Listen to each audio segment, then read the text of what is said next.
তোমরা দুজন রেডি? জি। এখন আমি তোমাদেরকে একটা অঙ্ক প্রশ্ন করব। তোমার নাম কি? মোহাম্মদ কাউসার। তোমার নাম কি? আব্দুল লতিফ। আচ্ছা, এখন আমি তোমাদের প্রশ্নটা করতেছি। তুমি ভাই বলবা যে 25 থেকে 5 বাদ দিলে কত থাকে? 2 থাকে। উত্তর হয় নাই, আবারও বলো। 25 থেকে 5 বাদ দিলে কত থাকে? 2। উত্তর হয়নি। এখন তুমি কি প্রমাণ দিতে পারবা? জি, আমি দিতে আচ্ছা, দেখাও দি প্রমাণটা কেমন। দেখেন বন্ধুরা, উনি লিখতেছে আবার 5 বাদ দিলাম। জি। 5 বাদ দিয়ে আরি আমি লিখলাম 2, আমার হয়ে গেছে।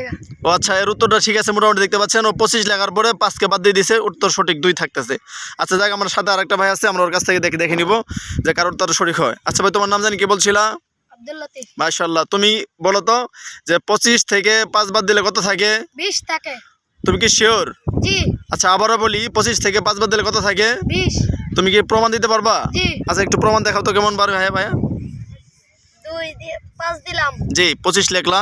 5 বাদ দিলাম। জি। আচ্ছা, উত্তর লেখো। 5 + 0 হয়। জি। আর 2। আচ্ছা, তোমার উত্তর হচ্ছে কত? 20। আচ্ছা বন্ধুরা, এখন আপনারা বলেন। এখন এখানে দুইটা ভাই দেখতে পাচ্ছেন। এক ভাইয়ের উত্তর বলতেছে 2, এই ভাই বলতেছে হচ্ছে 20। এখন কিন্তু আমার দৃষ্টিকোণ দেখতে পাচ্ছি আমি দুজন উত্তরটা সঠিক। এখন আপনারা অবশ্যই কমেন্টে বলে যাবেন কার উত্তরটা সঠিক এবং কার উত্তরটা রং।